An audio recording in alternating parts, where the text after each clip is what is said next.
Good afternoon, good morning, good evening, everywhere to everybody. I'm Andrea Caprio from Wellness Methods, and I'm today very glad of having you in my new house. So you see, for those who know me, it's a different background. I'm probably gonna work the background a little bit better and do some pretty things behind me.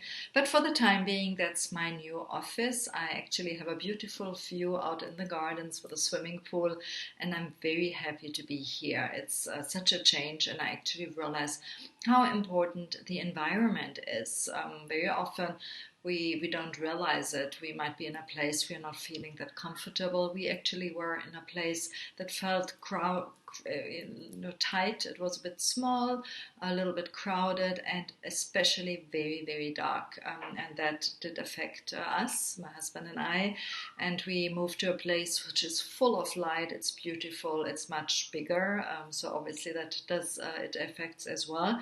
So we are enjoying our new place. And today I want to talk to you about something quite dear to my mind. I'm not that young anymore, not that old either, but of course, I'm thinking about aging, and I see a lot of people around me, especially a lot of my friends, their parents start being older, and they have issues, age-related issues, certain, chronic illnesses, but a lot I see actually with mental illnesses. And one thing that comes to mind very often is Alzheimer or dementia, but also other mental illnesses, but that perhaps are also really something not necessarily age-related. But I'm always thinking a lot of my clients have depression or anxiety or other things around there. Even eating disorders are some form of mental issue. So mental health is really, really, really important. And in aging, it even becomes more important. We also want to, keep our focus, our mind. We want to stay active, and so it becomes even more important. And I realize how that is actually related to other things working, and how, in fact, you can do something really to avoid any mental decline, any mental emotional issues, and so on and so on. It all starts, in fact, in the gut. And today I want to share with you a couple of tips on how improve your mental health in general, but especially, of course, prevent any age-related issues, and really help also with other, chronic diseases that really usually depend on three things. And I'm sharing these things today with you. So just perhaps a quick reminder, if you're watching this and if you like it and you have perhaps some people who might benefit from it, please do share this video with them. You can share them on your timeline, or you can directly share it through Facebook Messenger or through on YouTube, or per email. You can copy the links or so. So you can always share those videos with other people. They might benefit, and it always might prevent some issues, some serious health issues or so. Just know that there is, in every chronic disease, no matter if it's mental or if it's emotional or if it's physical or whatever it is, there are usually always three components to it. And those three components, and I learned that, by the way, through one of my mentors and teachers, Andrea Nakayama, who I absolutely admire. She's a functional nutritionist specialist, and she has an amazing course. I was lucky to do her digestive special. And I learned that from her is the three things that always are really with chronic diseases, even autoimmune diseases, cardiovascular diseases, and so on and so on. There's always the genetic factor, there's the inflammation, and there is the gut health. Right now, to break that down just very shortly, is the genetic parts. Is, yes, we all have our genes. It might be that all your parents had certain genetics and certain illnesses, and you're afraid to get those. And yes, of course, that plays a role, but just know that genetics is really something that through the lifestyle and healthy eating, most of the time you can actually prevent it from showing up. So I always say that the genetics, they load your gun, but the environment, which is your food, your environment you're living in, the lifestyle you're living, all these things, they pull the trigger, right? So for them to show up is actually, you have the power over it. And that's really, really good news, because by eating the healthy food, the right food, by doing the right lifestyle choices, by looking after your emotional health, about your stress management, making sure you're not exposed to pollutants, rather eating organic, maybe changing your home like I did. We had mold in our home, and I believe that contributed to a couple of health issues we actually recently had. And by the way, my husband is so much feeling better already just after 1 week changing houses. So, there's so many things. And that is definitely that by changing those and by obviously doing the right things, you can actually avoid having or stopping the curse of your family who had, your whole family who had diabetes, or your whole family who had dementia, or, whatever it is. You are not destined to live that. Okay, you have really the choice, and that's why I'm so passionate about what I'm doing, is helping my clients to get to that realization, and help them, of course, on their way in their journey to improve their lifestyle, their eating habits, and all that. So they are not just another person who has cancer in their family or whatever it is. So the genetics, very important. The other thing I mentioned, inflammation, and by the way, they're all a little bit linked, what I'm saying today. So inflammation can again be, we are more prone or less prone to inflammation, but inflammation is also something you can avoid and change. For example, I see that most, with many of my clients, is when they eat the wrong foods, let's say gluten, and I go often back to gluten and dairy because I find that very often is harming us. There's about 70% of the population who have actually a dairy intolerance, not an allergy, an intolerance. Okay, and there are slight differences in there.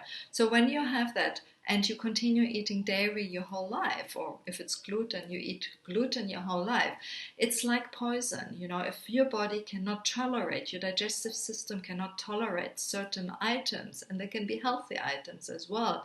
Nightshades are such, fruit and vegetables, they are healthy, but if your body doesn't tolerate those, your body will react to it as if it gets poison injected every day and every day.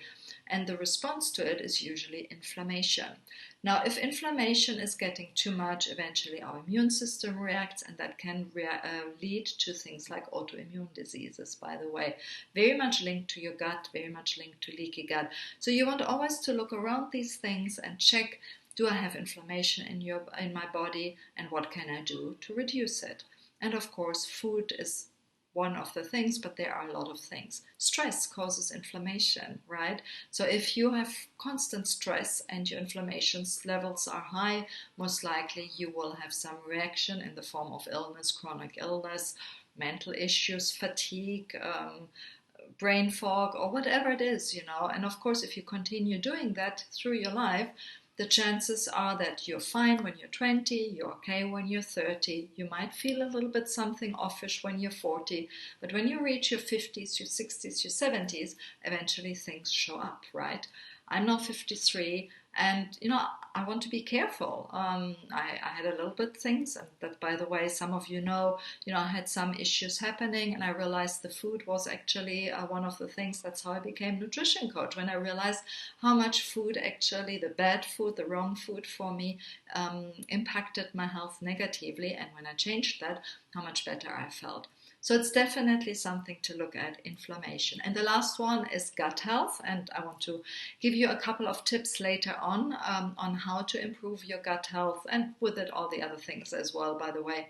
But gut health is really, for me, whenever I start working with my clients, I always look first at the gut, right? Is the gut, is it healthy? Is it balanced? Are there any issues? And I really start, the gut starts with eating, already chewing. Mindful eating is one of those things. Do I take time to chew? Do I have enough stomach acid is another thing. So very often as we age, we have less stomach acid. And when that happens, we can actually not digest our food so well, and we cannot absorb, as a result, we cannot absorb the nutrients of our food so well. And then we have some vitamin or mineral deficiencies. And you see, there's a whole load happening after. If that happens, then other things happen, and so on. If our stomach acid doesn't work so well, our digestive organs after, the liver, the small intestines and all that, have to work far harder. It adds more stress to our system, so we have to work harder. And then we can have things like leaky gut or IBS or whatever it is. So there are of course issues that can happen after, and that's why it's so important to really look at our gut health. And today I want to share with you my best tips about how to improve your gut health. And I share a couple of tips with you here now, but I also share with you in the description, you see my favorite gut health tip to improve your brain or your mental health. So you can also check that out. It was an article I wrote last week actually, so that's why I'm doing this video today, so I can share this article with you with lots of tips there, and also some special additional bonuses you can download if you're interested to go deeper. So the one tip for me is definitely, and I've spoken last week about it already if you've followed it, is to speak about sleep. Sleep and relaxation is so important. Now, when you eat and you're not relaxed, your gut cannot function so much. And I say that over and over because it's really that when we are in this stressful mode, usually it's like, our adrenals are high. We are thinking, okay, I have to do this and that and that and this. It's like, I always say, as if a lion runs after you. Our ancestors had that. And when normally a lion runs after us, our adrenal system kicks in and we're really on high alert, and everything goes into our legs because we want to run. Nothing goes in the digestion because at that stage we don't think about eating, because otherwise we're going to be eaten. Right now, when that is the case, we really cannot digest. Our stomach acid that I mentioned earlier is at our lowest, so we want really to take time to be well rested and to take time also to be relaxed when we eat, and that's really, really important for our gut health. So you might want to look at sleeping and relaxation to make sure that your gut system works actually very well. And often you might find when you don't sleep very well, you might perhaps have some issues. You either have constipation, or you might have diarrhea or something, or perhaps a little bit more bloating. So start with the obvious one, or non so obvious one, sleep. The next one is quite obvious, is whole foods. I really recommend to eat a diet of whole foods. So try to implement to have as little processed foods as possible and as much full organic whole foods as possible. So this could be, of course, lots of fruit and vegetable, ideally choose them organic. Then have lots of plant-based protein like beans. You can also have animal protein if you eat that, but then rather use cage-free eggs or cage-free chicken or grass-fed beef or wild-caught fish, something like that, much better for your system. And avoid, any processed meat or something like that. They're not that healthy. And of course, lots of whole grains and healthy fats like avocado, nuts, seeds, all these things, implementing that in your diet definitely gives you the fiber, the protein, the healthy fats you need for a healthy digestion. And you need all these, you need also the amino acids from the protein, really to allow your body to detox regularly. All these things are really there for a reason. And I mentioned earlier already that you want to look onto food intolerances. Now I see that really all the time, and it's not easy. So when you are not sure, a good idea is either to test if you have any food intolerances or to do an elimination diet by cutting out all the foods you think you are intolerant. And quite honestly, this might take some time. It might also take the help of a professional like a nutrition coach like me, or a nutritionist or so, who might help you with this to really be sure to address all the different food intolerances so you can really recover your system, give it some rest. And by the way, it doesn't mean that if you have to cut out, let's say, gluten or sugar or dairy, that you can't have it for the rest of your life. Sometimes by just giving your system some time to rest and to recover and repair itself, then you might be able to eat it again, or you can at least eat it every few days. And by the way, speaking of it, water is also very important, and I will have some.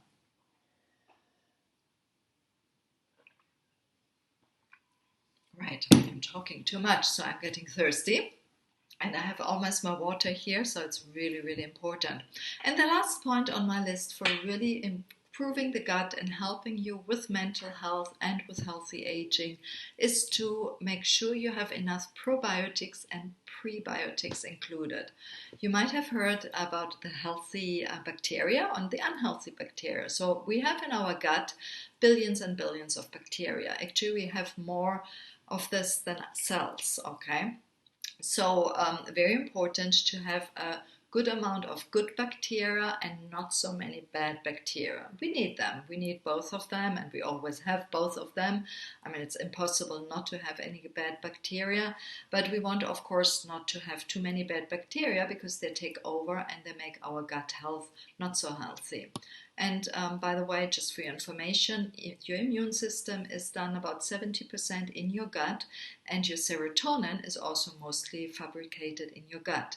So the more bad bacteria you have, the worse both of them get. And the serotonin, of course, affects our brain health, our mental focus, relaxation, and all that. So it's very important. By the way, also affects then our cravings and things like that. And of course, our immune system is very important. I mean, I don't need to tell you that, but having a healthy immune system is, the basis of your health, of course. And again, that counts for mental and physical health both together. Now, you want to include a lot of probiotic and prebiotic to feed the good bacteria and rather cut down on things like sugar and refined carbohydrates and too many carbohydrates, because these all feed the bad bacteria. And it's a bit difficult initially, but eventually, the less you feed them, the more they starve and the less they are hungry. And that is, again, a huge thing in cravings. So eventually, slowly, by feeding them less, your cravings will diminish. Believe me, I've seen it over and over. It seems hard at the beginning, but eventually it happens, okay? It takes some time. It's nothing done over on, working with my clients. I help them over these things with some tricks. We can trick our mind and so on. But I see all of my clients, when they get through that phase, after some time, they say really, oh, but I realized I don't crave anymore the sugar or the chocolate or the ice cream or whatever it was. So eventually it's better. And once your gut is, repaired a little bit, then, things become really easier. So include a lot of probiotic-rich foods. That could be sauerkraut, that could be kimchi, yogurt might be as well something, a kefir or kombucha. All these things are really nice things. Fermented foods in general are really healthy.